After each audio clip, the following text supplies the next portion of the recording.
Қарақалпақстан Республикасы Өзбекстанның арқа батысында, Әмударияның құяр аяғында жайласқан суверенлі республика. Оның жер майданы 167 мың квадрат километр болып, мәмлекетіміздің 37% жер майданын иелейді. Халқының саны 1 миллион 700 мыңнан асып барадыр. Қарақалпақстан оға да көп жер асты байлықтарына ие. Олардан нефт, газ кәнілері, алтын, уран, темір һәм басқа да жер асты қазылма байлықтары халық игілігіне жұмсалмақта.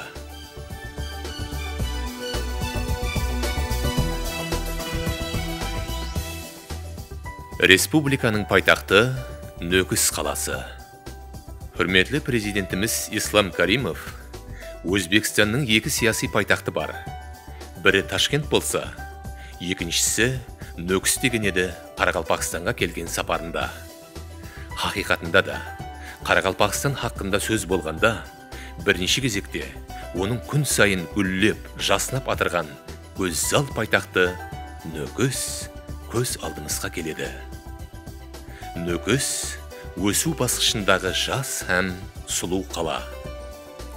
Әсіресе қала пайтақ сыпатында қаресізлік жыллары оғада тез бәтпенен өсіп рауашланды.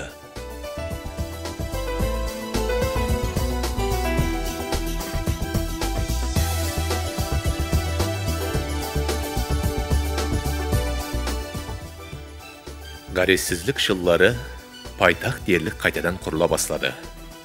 Ескіріп, тозуы біткен жайлардың орнында жаңа имаратлар бой тіклеп, сұлу сәнлі көшелер пайда болды. Бүгінгі Нөкіс тек қана пайтақ тұрғынларының емес, ал бүткіл Қарақалпақ халқының мақтанышына айланды. Нөкіс қаласы соңғы жылдары экономикалық, социалдық, мәдени жақтан жақсыланып бармақта. Жаңадан бой тіклеп атырған имаратлардың жоғары талғам һәм көззал дизайнерлік көріністері қаламызға тағы да шырай енгізді.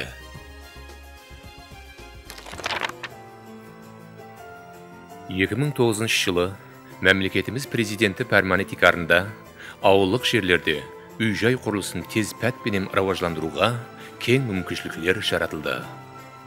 Осы жылы 5 массивте 100 имарат, 2010 жылы 16 массивте 310 имарат, 2011 жылы 24 массивте 345 имарат бой тікледі.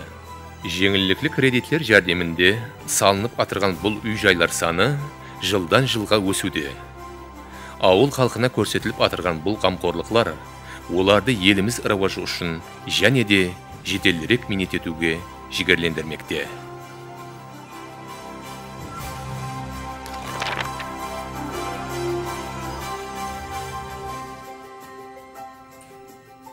Қаресізлік жыллары мәмлекетімізді сырт елдерменен байланыстырушы автомагистраллар құрылысына айрықша ітібар берілді. Гүзар Бұқара Нөкіс Бейнеу автожолы құрылысында 587 миллиард сумнан зият жұмыс көлемі орындалды.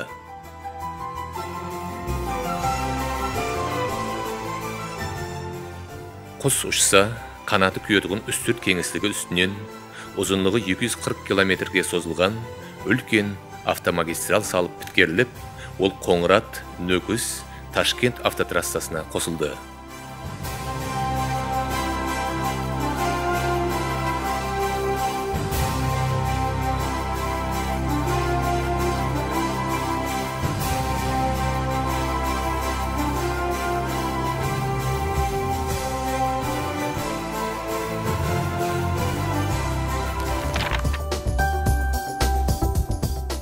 Республикада санаат өнімдерін істеп шығаруға айрықша көңіл бөлінбекте.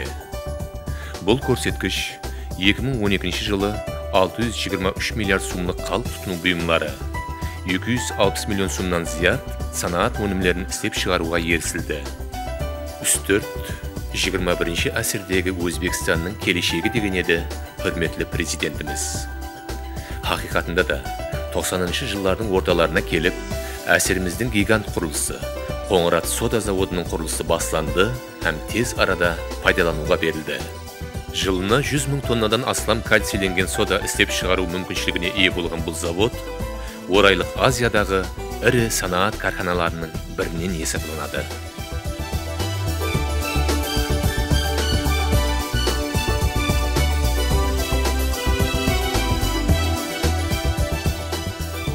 Соның менен бірге үстірт баурайында зерттеу жұмыстары давам етті. Нәтижеде Үргөде һәм Қарашолақта газ кәнілері ашылып, ол халық игілігіне қызмет ете бастады.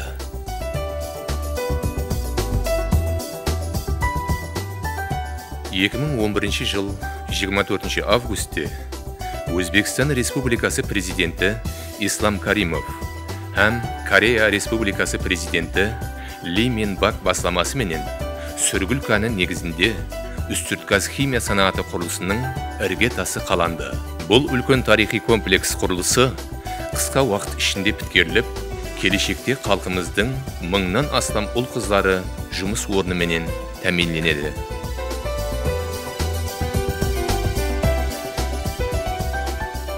Сыртқы экономикалық байланыслар жыл сайын раважланып бармақта.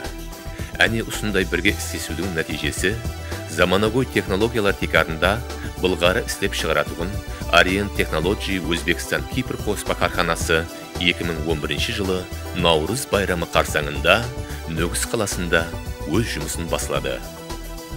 Жылына 300 мың дана қарамал терісін істеп, 4800 тонна өнім істеп шығаратқан бұл карханада қысқа уақыт ішінде 500 мың ақш доллары мұғдарында былғары істеп шығаруға ерісті. Істеп шығарылып атырған өнімлер Россия, Турция һәм Италия мемлекеттеріне экспорт етілмекте.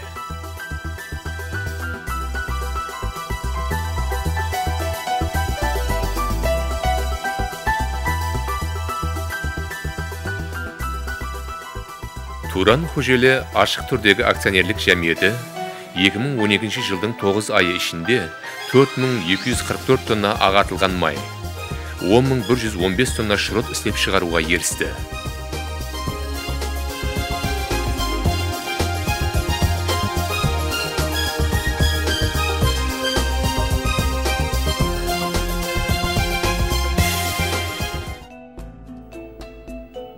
Қожелі районындағы Элитстар текстиль жауапкершілігі шекленген жәмиеті 2011-2012 жылдар аралығында Уссанаат құрылыс банк тарапынан енгізілген инвестиция есебінен заманауи жаңа технологиялық үскөнелер менен тәминленіп, құрылыс монтаж істері жұмақланды.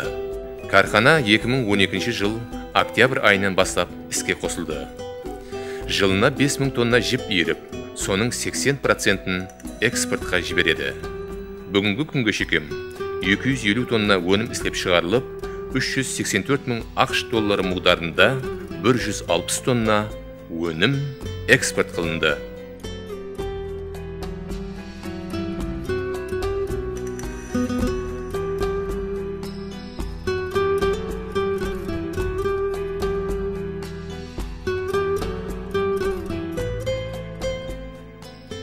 Корея Республикасының Samsung Electronics компаниясы менен бірге іске түсірілген White Machine Technology қоспа карханасының ашылуы үлкен тарихи уақия болды. Өзбекстан Республикасында бірінші мәрте шаң жұтқыш істеп шығару, сондай-ақ халықтың бұл өнімге болған талабын қанағатландыру мақсатында іс бастап атырған бұл кархана жыл давамында 100 мың дана шаң жұтқыш істеп шығару қуатына ие.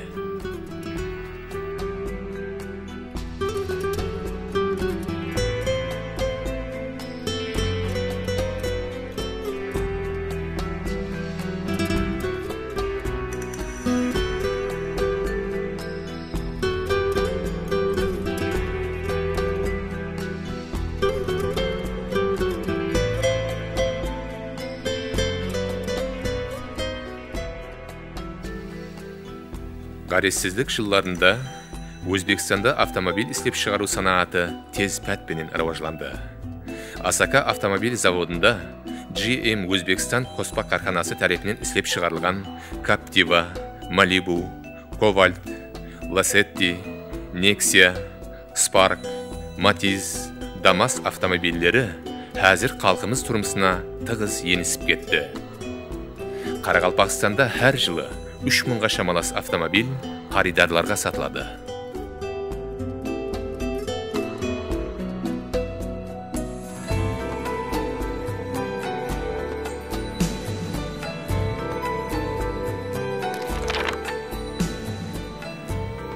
Ауыл қожалығын заманауи, жоғары өнімдарлы техникалар менен тәмінлеу мақсатында Өзбекстан Республикасы Министрлер Кабинетінің 1999 жыл 30 октябріндегі 486 санлы қарары текарында республикамызда 2000 жылы Узқышлық қожалық Машлизинг компаниясының Қарақалпақстан филиалы түзілді.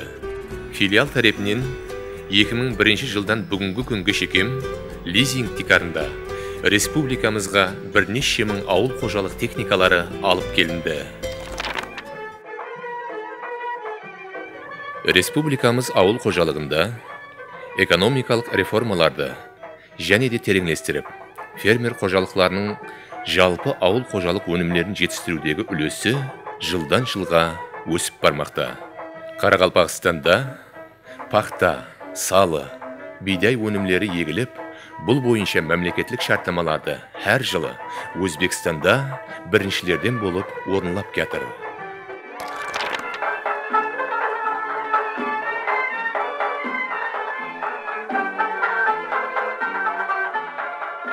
Біздің жеріміздің топырағы асыл, шаруашылыққа қолай. Ешбір жерде ұшаса бермейтұғын асыл терілі қаракөл қойлары бағылады. Бұнда жерімізде өсетуғын от шөплердің, әм судың да караматлы қасиетлері бар.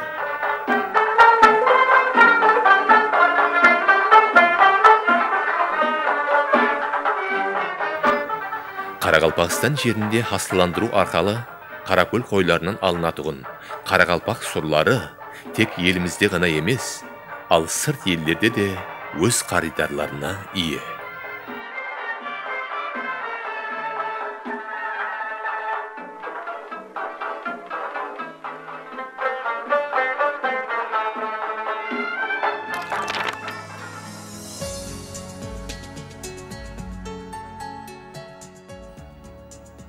Бұрын республикамызда жоғары оқу орындарынан тек қана Бердақ атындағы Қарақалпақ мемлекеттік университеті һәм Нүкіс мемлекеттік педагогикалық институты болған болса, бүгінгі күнде Ташкент мемлекеттік ақпарат технологиялары университетінің Нүкіс филиалы өзінің дәстепкі қанегелерін жетілістіріп шығарды. Бұннан тысқары Өзбекстан аграр университетінің Нүкіс филиалы, Ташкент мемлекеттік педиатрия институтының Нүкіс филиалы, Өзбекстан мемлекеттік мәдениет һәм көркемөнер институтының Нүкіс филиалларында келешек қанегелері тәлім алмақта.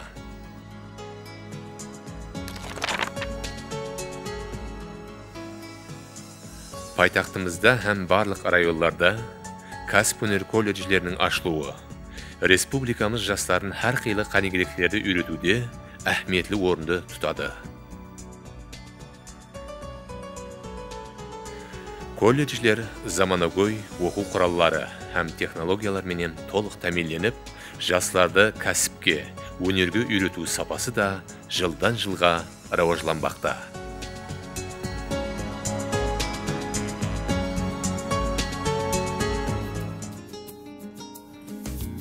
Елімізде 60 жылдары медицина тарауында жетік қанегелер аз болып, кереклі медициналық әспап үскінелер жетерлі дәрежеде емес еді.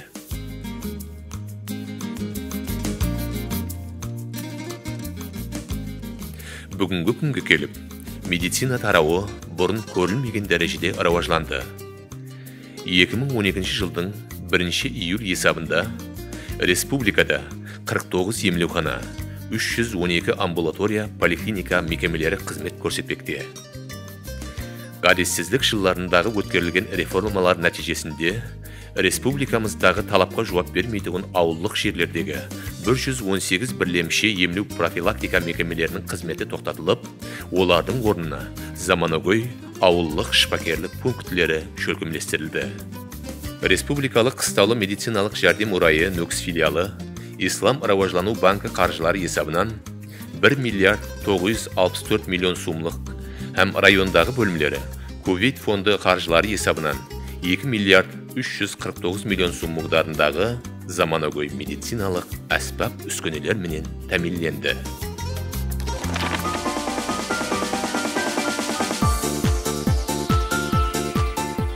Гарессіздік жылларында республикамызға келген мейманлардың бірден бір барып көретұғын диққатқа лайық мәдениет орындарының бірі Савицкий атындағы көркем өнер музейі.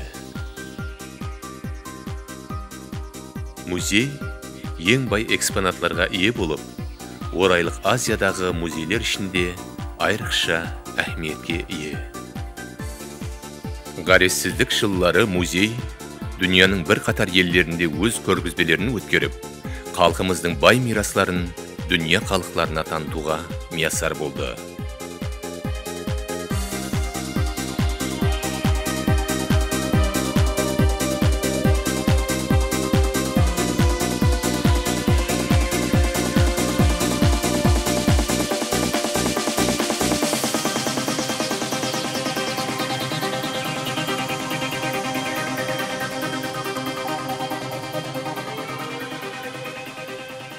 Сондай-ақ республикалық өлкетану музейі де халқымыздың тарихи өтмішін әулеттен әулетқа жеткіруде, оға да әхмиетлі мәдени орынлардың бірінен есептеледі.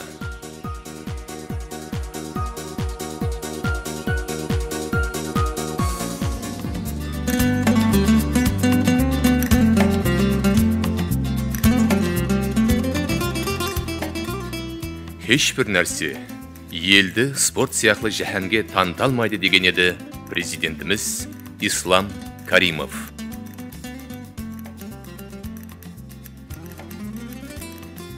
Соңғы жыллары республикамыздың барлық районларында, әттегі түпкірдегі ауылларда да спорт имаратлары құрылып, перзенттеріміздің спорт білім шұғыланып, келешекте еліміз байрағын жоғары көтеретұғын чемпионлар болып жетілсуіне имканиятлар жаратылды. Заманауи спорт комплекстерінің көбеюі нәтижесінде спорттың барлық түрлері менен шұғылланушылардың саны жылдан жылға артып бармақта. Солардың қатарында жүзу спортына қатынасушылар қысы жазы үзіліксіз шынығулар өткеру мүмкіншілігіне ие екенлігін айтсақ болады.